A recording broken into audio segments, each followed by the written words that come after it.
Hello दोस्तों, मेरा नाम है संदीप। मैं स्वागत करता हूं आप सभी का द स्टडी एक्सप्रेस के डेली करंट अफेयर सेगमेंट में। आज है 9 अप्रैल और आज का करंट अफेयर्स हम लोग देखेंगे। तो चलिए स्टार्ट करते हैं। देखते हैं आज का पहला क्वेश्चन। देश का पहला कृषि आधारित देश का पहला कृषि आधारित सौर ऊर्जा संयंत्र कहाँ स्थापित किया गया है? देश का पहला कृषि आधारित सौर ऊर्जा संयंत्र कहाँ स्थापित किया गया है? उत्तर प्रदेश, गुजरात, राजस्थान, मध्य प्रदेश। कृषि आधारित संयंत्र की तो यहाँ पे देख सकते हैं, यहाँ पे जैसे पंप है, वाटर पंप है। इसको सौर ऊर्जा की मदद से किस तरह चलाया जा सकता है और भी किसानों को आय बढ़ाने के लिए किस तरह से किया जा सकता है सौर ऊर्जा का इस्तेमाल, इन सब के बारे में संयंत्र स्थापित किया जा रहा है। तो पहला संयंत्र कहाँ स्थापित किया गया है? तो इसका सही जवाब होगा राजस्थान। द हिंदू का आप न्यूज देख सकते हैं। यहाँ पे द हिंदू का न्यूज है कि 17 लाख यूनिट जो है इलेक्ट्रिसिटी पर ईयर प्रोड्यूस करेगा। 1 मेगावाट का प्रोजेक्ट है जो 3.5 एकड़ एरिया में इसको लगाया गया है, फार्मलैंड में। एक कोटपुतली ये तहसील है, कोटपुतली तहसील के भालोजी विलेज है, ये जयपुर में है, ध्यान रखिएगा। तो इस तरह का अभी 623 प्रोजेक्ट लगाया जाना है, जिसमें से पहला प्रोजेक्ट है। और सरकार का लक्ष्य है, गवर्नमेंट राजस्थान सरकार का 722 मेगावाट कैपेसिटी मेगावाट का बिजली इसको प्रोड्यूस किया जाएगा इसके थ्रू। और ये सब हो रहा है कुसुम योजना के अंतर्गत। बात करें कुसुम योजना की, तो कुसुम योजना यानी प्रधानमंत्री किसान ऊर्जा सुरक्षा एवं उत्थान महाअभियान, ये पीएम कुसुम योजना एक योजना है केंद्र सरकार की, जिसमें सरकार जो है, केंद्र सरकार और राज्य सरकार 30-30% सब्सिडी देंगे और प्लस 30% जो है बैंक से लोन के थ्रू किसान इसको ले सकते हैं। और यहाँ पे सिर्फ अपने जेब से 10% देना होगा। और इसमें सरकार का लक्ष्य है कि इससे किसानों को आय बढ़ाया जाए, उनको रिन्यूएबल एनर्जी दिया जाए। और जो अतिरिक्त एनर्जी बचेगी उसको केंद्र सरकार या राज्य सरकार उसको वापस खरीद लेगी और उसको डिस्ट्रीब्यूट करेगी। इससे किसानों की आय को दुगना करने में सहायता मिलेगी। बात करें रिन्यूएबल एनर्जी की, तो आप जानते होंगे 2022 तक सरकार का लक्ष्य था 175 मेगावाट 175 जीबी गीगावाट का लक्ष्य रखा गया था केंद्र सरकार के द्वारा, कितना रिन्यूएबल एनर्जी प्रोड्यूस किया जाएगा। लेकिन अभी माना जा रहा है कि 2022 तक हम लोग सिर्फ लगभग 70% ही इसको अचीव कर पाएंगे। लेकिन अभी केंद्र सरकार ने नया लक्ष्य रख दिया है जो 2030 के लिए है। 2030 के लिए ध्यान रखिएगा, किसी भी एग्जाम में पूछा जा सकता है। 2030 में 450 गीगावाट का लक्ष्य रखा गया है, जिसको हम लोग पूरा करने की कोशिश करेंगे।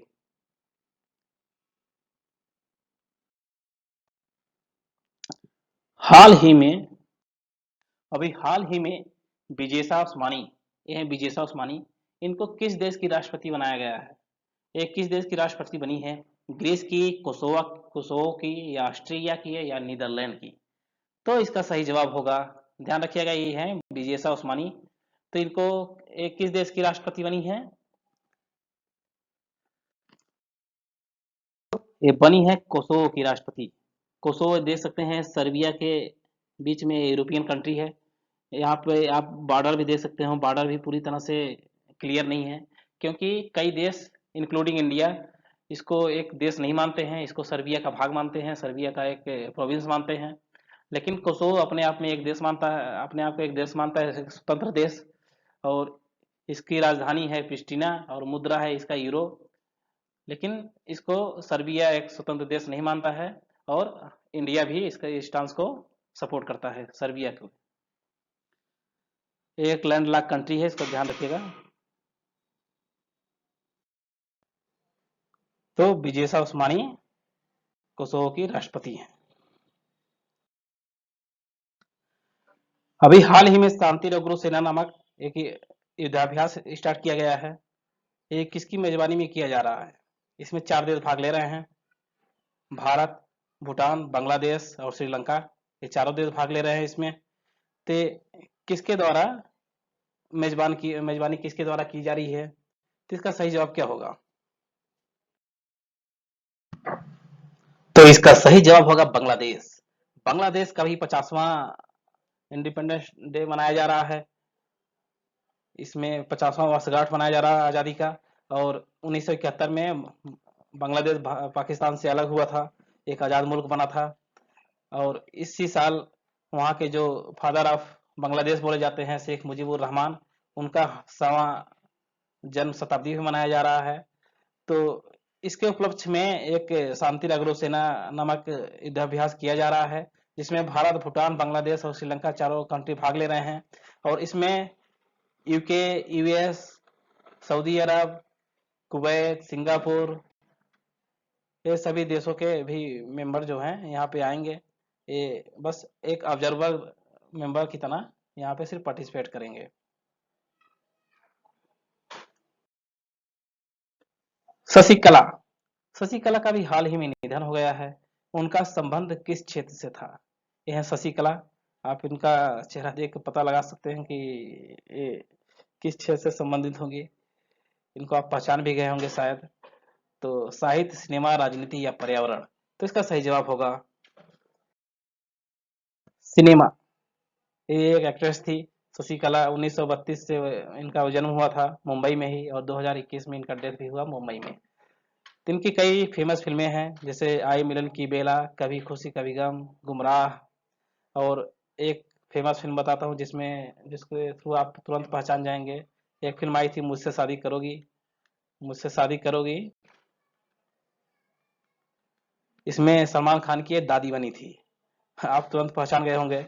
इन्हीं का भी डेथ हो गया है 88 साल की उम्र में। तो इनका संबंध पूछा है, इनका नाम याद रखिएगा। हाल ही में सीडीएस बिपिन रावत हाल ही में सीडीएस बिपिन रावत जी के द्वारा तीसरे ज्वाइंट लॉजिस्टिक नोड का उद्घाटन कहाँ किया गया है? लॉजिस्टिक नोड होता है कि जहाँ जैसे युद्ध में कोई सामान चाहिए होगा, कोई भी चाहिए होगा, एक कॉम्बिनेशन होता है, तीनों सेनाओं में होना चाहिए। उसके लिए देश के कई हिस्सों में लॉजिस्टिक नोड स्थापित किया जा रहा है, जिसके पहले गुवाहाटी और पोर्ट ब्लेयर में स्थापित किया जा चुका है। तीसरा पूछा जा रहा है, तीसरा कहाँ स्थापित किया गया है? तो इसका सही जवाब होगा मुंबई। अभी तीसरा जो है अभी तीसरा लॉजिस्टिक नोड जो है मुंबई में स्थापित किया गया है। अभी और भी हिस्सों में स्थापित किया जाएगा। अभी ये तीन लॉजिस्टिक नोड है।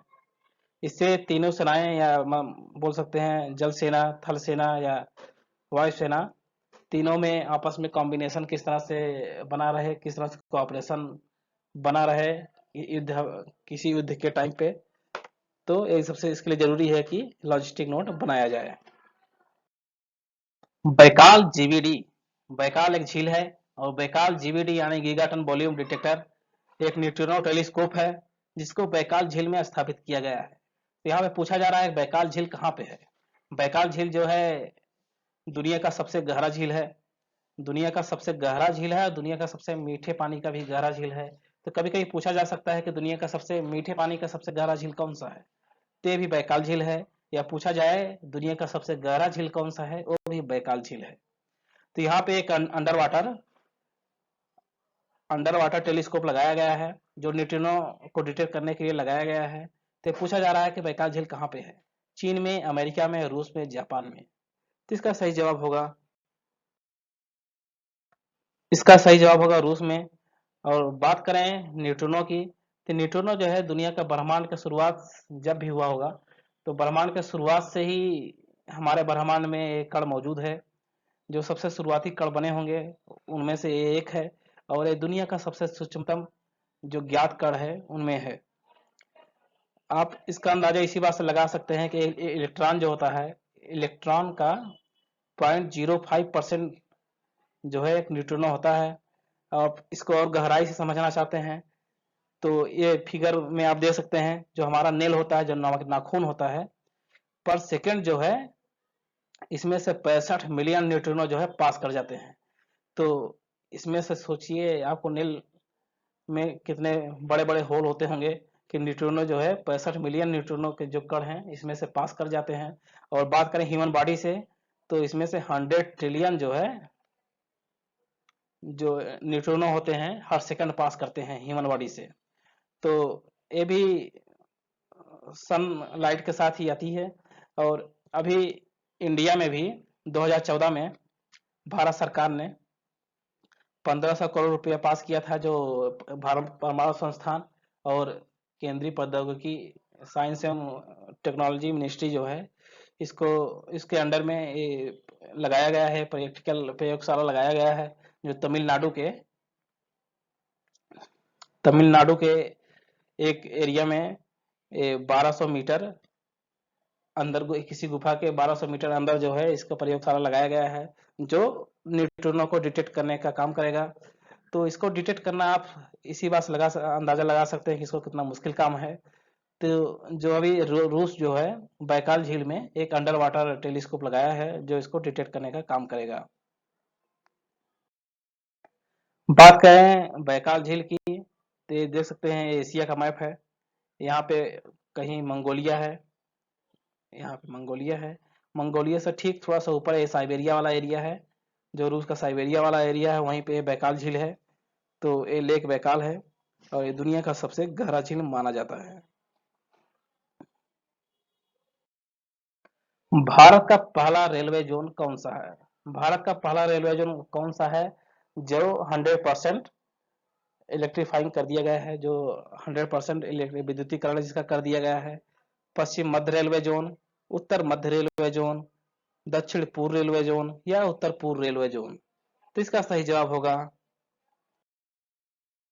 पश्चिम मध्य रेलवे जोन। आप रेलवे का ये देख सकते हैं, या 30 मार्च का ये न्यूज था कि वेस्ट सेंट्रल रेलवे जो है 100% जो हो गया, 100% इलेक्ट्रीफाइड रूट हो गया है। अब भारत में रेलवे के कितने जोन हैं पूछा जा सकता है, कई बार पूछता है। तो भारत में 18 रेलवे जोन है और 17वां रेलवे जोन जो है वो कलकत्ता मेट्रो है। तो जो सबसे पुराना मेट्रो है भारत में वो कलकत्ता मेट्रो ही है, और वो भी रेलवे जोन के अंडर ही आता है। 17वीं बिम्स्टेक के मंत्री स्तरीय बैठक की अध्यक्षता किस देश ने की? श्रीलंका ने, भारत ने, बांग्लादेश ने या थाईलैंड ने? तो इसका सही जवाब क्या होगा? इसका सही जवाब होगा श्रीलंका। बात करें बिम्स्टेक की, बिम्स्टेक यानी bay of Bengal initiative for multi sectoral technical and economic cooperation, एक इकोनॉमिक कोऑपरेशन है जो 1997 में स्टेब्लिश किया गया था। 1997 में पहले इसका नाम था बिस्टेक करके। यहाँ पे बांग्लादेश, इंडिया, श्रीलंका और थाईलैंड, ये चारों देश मिलके 6 जून 1997 को एक इकोनॉमिक कोऑपरेशन स्टार्ट करते हैं। इसमें 22 दिसंबर को म्यांमार को भी शामिल कर लिया जाता है, तो इसका नाम चेंज होके हो जाता है बिम्स्टेक। लेकिन शुरुआत में भी इसका नाम बिम्स्टेक में यही था, Bangladesh, India, Myanmar, Sri Lanka, Thailand economic cooperation. लेकिन 2004 में इसमें भूटान और नेपाल को भी शामिल कर लिया जाता है। सबसे पहले 1998 में नेपाल को एक ऑब्जर्वर कंट्री के लिए तौर पर शामिल किया जाता है, लेकिन 2004 में भूटान और नेपाल को पूर्ण मेंबर बना लिया जाता है। तो इसका नाम चेंज होके हो जाता है bay of Bengal initiative for multi sectoral technical and economic cooperation, जो मल्टी सेक्टर में काम करता है।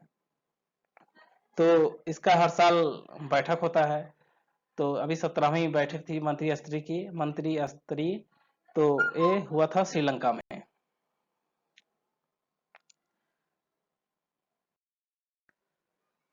और आज का अंतिम क्वेश्चन, वर्ल्ड इन 2030 एक सर्वे रिपोर्ट है, पब्लिक सर्वे रिपोर्ट है, ये किसके द्वारा जारी किया गया है?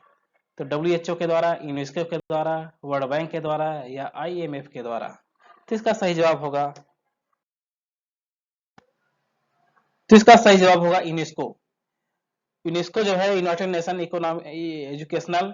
Scientific Educational Scientific and Cultural Organization है, जो यूनाइटेड नेशन का एक संस्था है, यूनाइटेड नेशन का एक भाग है। इसके द्वारा एक रिपोर्ट जारी किया गया है, वर्ल्ड इन 2030 पर एक पब्लिक सर्वे रिपोर्ट है। इसमें जो बिगर चैलेंज है 2030 के, इसको किस तरह से एड्रेस किया जाएगा, इसके लिए एक पब्लिक सर्वे रिपोर्ट है। इसमें कल्चरली 2030 में कैसा होगा दुनिया, और किस तरह इन्वायरमेंट होगा, पानी के लिए या वाटर के लिए किस तरह का चैलेंज होगा, इस सबको इसमें शामिल किया गया है। बात करें यूनेस्को की, यूनेस्को जो है इसको यूनेस्को को 16 नवंबर 1945 को स्टेब्लिश किया गया था। ये लंदन में स्टेब्लिश किया गया था। इसकी राजधानी है, इसका हेडक्वार्टर है पेरिस में। पेरिस में यानी फ्रांस में इसका हेडक्वार्टर है, और इसका पेरेंट ऑर्गेनाइजेशन है यूनाइटेड नेशन यानी संयुक्त राष्ट्र। अब मिलते हैं अगले वीडियो में, तब तक के लिए have a nice day, bye bye.